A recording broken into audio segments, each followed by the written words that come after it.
How there YouTube, hope you're all well. Thanks for joining me. Tonight it's going to be a bit of a bitzer. We're going to be talking about Pipe Monkey Gary, swearing, cars as a VR to Pipe Monkey Gary, what I've been getting up to, up and coming projects, etc, etc. So stay tuned.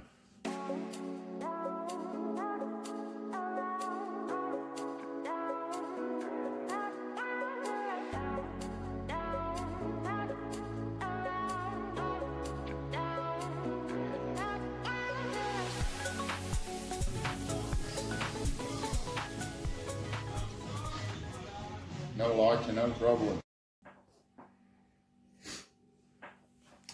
Hi guys, so this is Big Phil, still suffering from the man flu. I've been on a photo shoot today. As you all probably know, I am a model. No, it's the little girl's had some photos for her first birthday. You know, it's a bit late, but so hence why the tash is curled. I don't curl it very much anymore after the fire incident. Turns out moustache wax is quite flammable, and that's not a good idea when you're a welder. So Gary's latest inquisition, tongue bite, not tongue bite, tongue bite. And I was listening, he's collaborating with another guy, which I must say, I've only just subscribed to his channel about 5 minutes ago.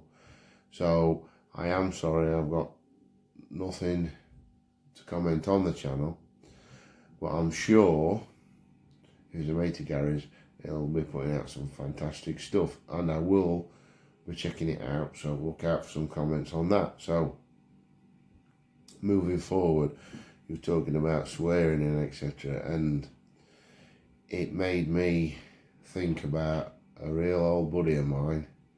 Sadly, he's passed on 2 years ago now, I think. Used to do a lot of shooting with him, a real wise old guy he were. And his nickname to us was Flomming Tom. Now, this is where it all ties in with the swearing. So, Tom, big, strong, powerful bloke he was in his day. And neither him or his dad ever swore. That's what they was known for. But later on in life, Tom got a bit older and he got a few less patience than he had when he was a youth. And he did used to indulge in some cussing, but not swearing. So he would say, instead of what you could imagine, flomming and fupping. So he would say, this flomming thing, it won't fupping undo. Now, it used to make me laugh because we knew exactly what he meant, and really, if you're going to say that, you may as well say the real deal. But that's where he got his name, Flomming Tom, when I was a kid. Not to his face. I used to call him Mr. Newton, but when I referred to him, to my dad and my granddad, it was Flomming Tom. They perhaps used to think it was funny. So I've just been packing my bags for work tomorrow, and in my helmet, which I'll show you, some fantastic colleague of mine has customised for me. I'll just show you the customisation.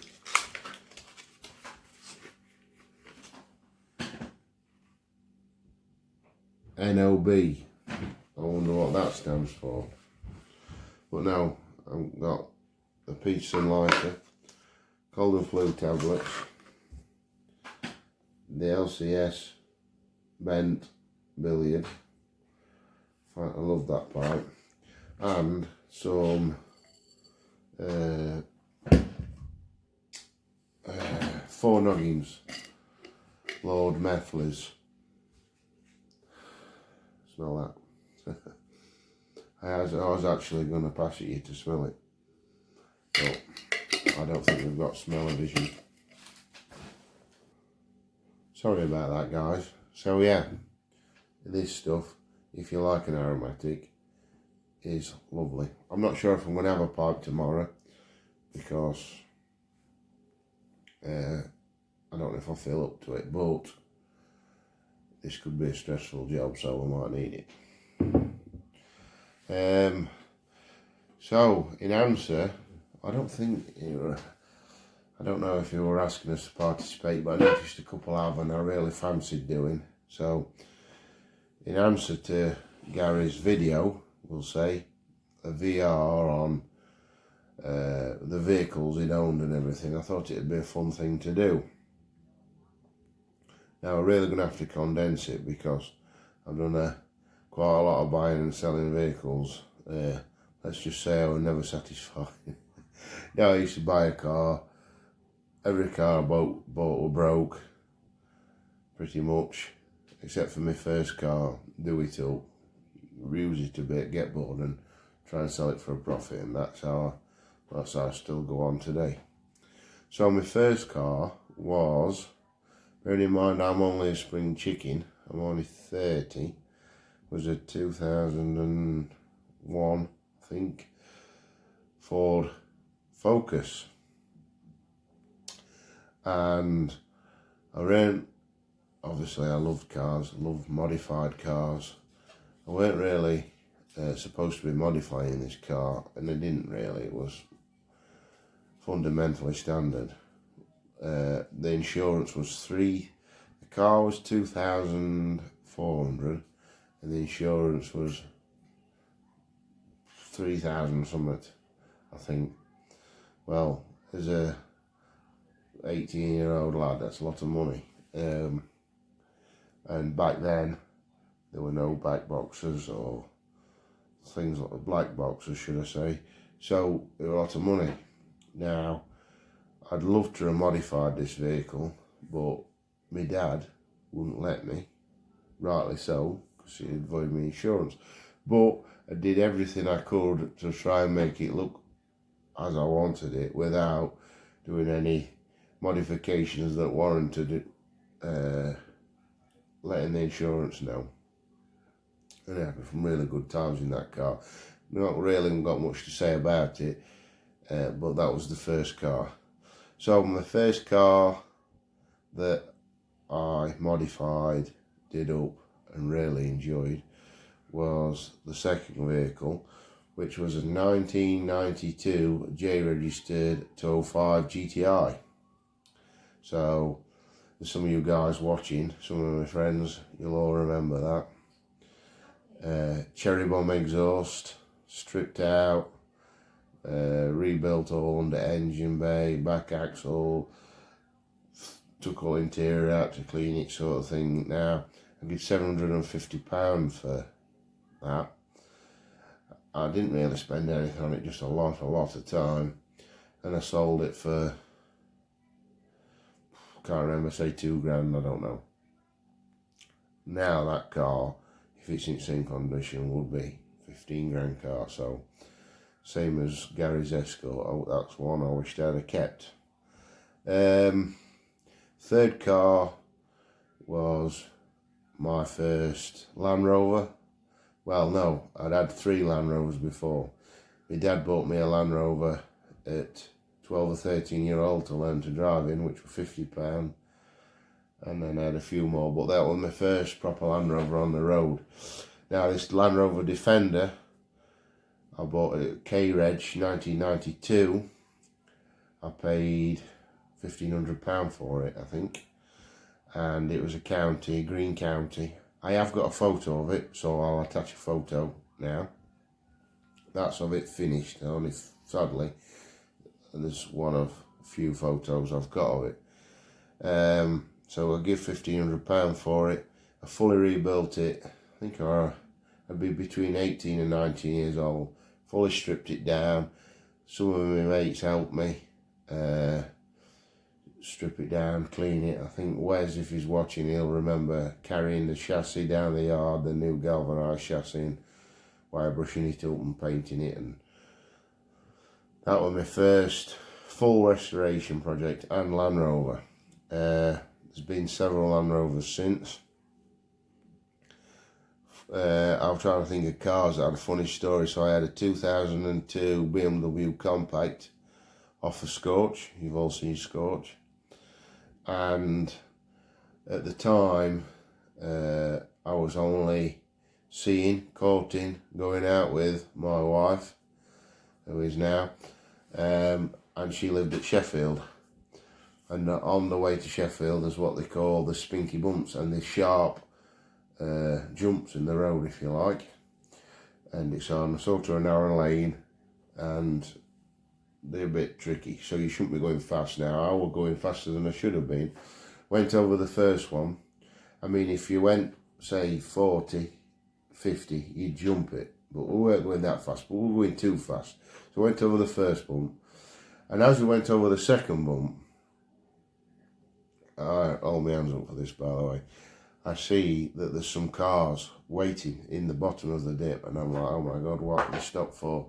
By the time I realised it was too late, they'd stopped to let a pheasant cross the road. And guess what I did? Poof. So, if any of you guys that was in any of them cars are watching, I'm sorry. Feathers went everywhere. Oh, Sophie. So, the other funny stories, we were on about this last night actually to some friends. I had a Mark IV Volkswagen Golf GT TDI. I loved that car. It was lowered on coilovers and colour-coded bumpers and blacked out windows, and hard to believe now, isn't it? that I like such a car. But the funny thing about this was, when I used to stop at Sophie's house when she lived in Sheffield, I had a habit of leaving my bumper at home when I went to work. So what happened there is, on the Mark IV Golfs, if you're all familiar, you have a rounded splitter as part of the bumper. And because it was lowered, it used to go over the curve without making a noise. And then when you reversed off the curve, it used to dig in and unclip. So I used to have to ring Sophie's housemate, if Sophie went in, and say, can you go outside and pick my bumper up and put it in the house until I get back? Things you do when you're younger, eh? I don't know why I didn't bother to secure it properly. Maybe I was thinking if I did that, then the whole bumper would rip off instead of just a splitter across the bottom. But yeah, I've had quite a lot of cool cars in between. One of which is a car that I bought for my granddad. I'll attach a photo. Peugeot 504 pickup.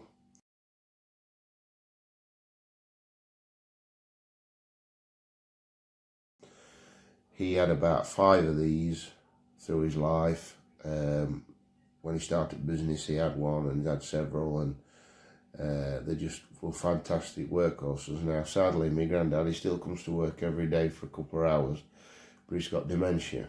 It's a terrible thing that to see anyone go through that. But he kept talking about the 504 pickups.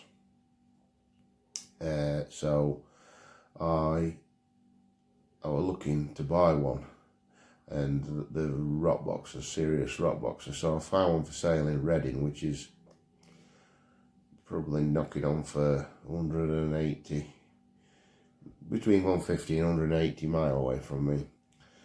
But it looked quite tidy. It was MOT'd on the road, blah blah blah. So I decided to buy it as a surprise. So I bought this vehicle because I can remember riding, sat in the middle of it. So I always got an attachment to the 504 pickup.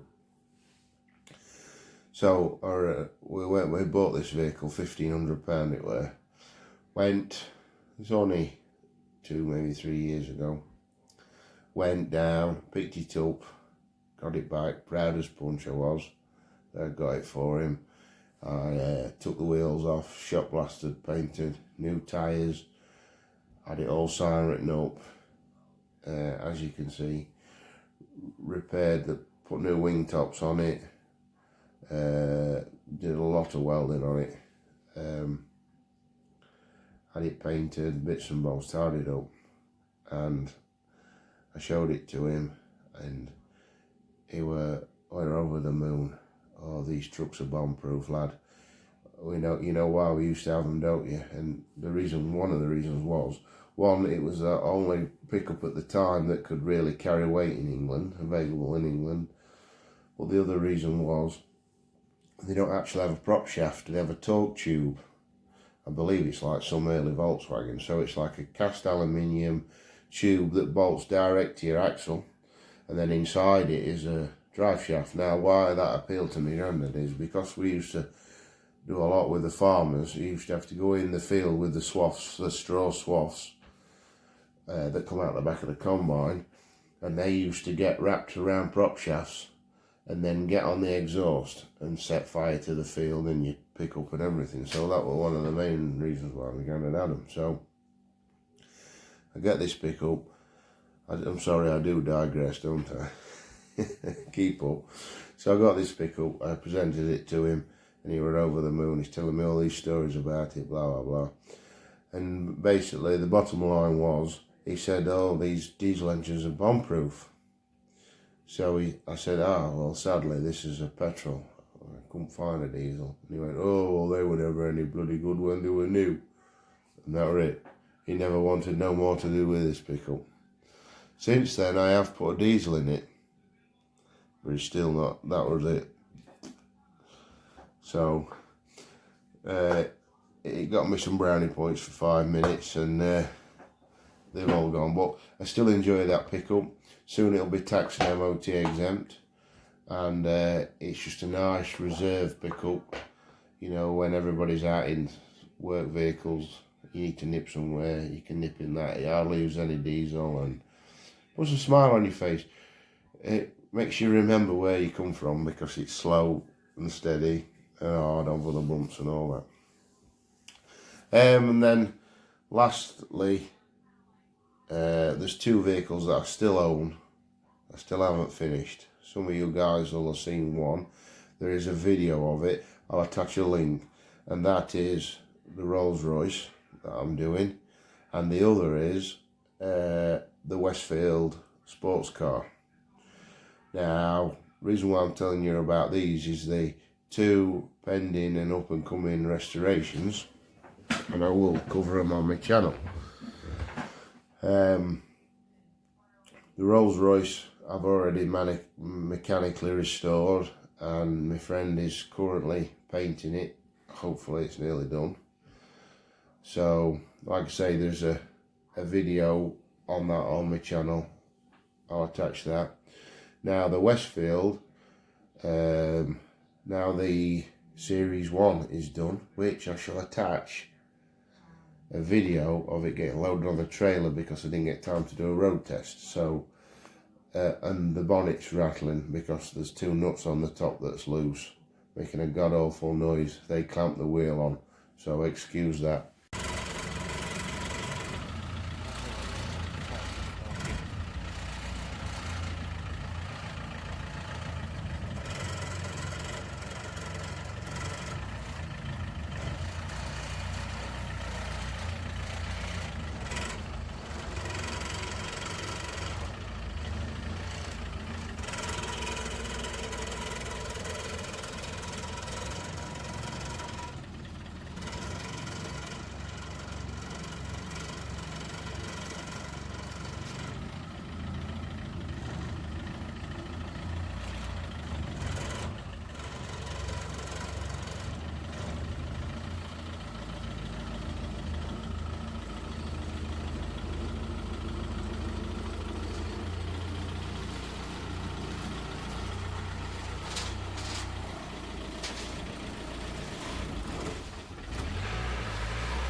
But now that's done, this week I'll be getting the Westfield on the ramp in the shed and getting that finished off. He wants the engine putting in, a wiring loom, lights, bits and bobs, nothing too major. It's already passed its IVA test, bits and bobs like that, so it should be, I've had it since I was 20, never ever drove it, and through one reason and another, I've never, not really through any fault of my own, I've never been able to finish it. Well, now, for the first time in 10 years, struggling maths, I have got all the bits I need, all the major components I need to finish it. So I'll also attach some photos of that.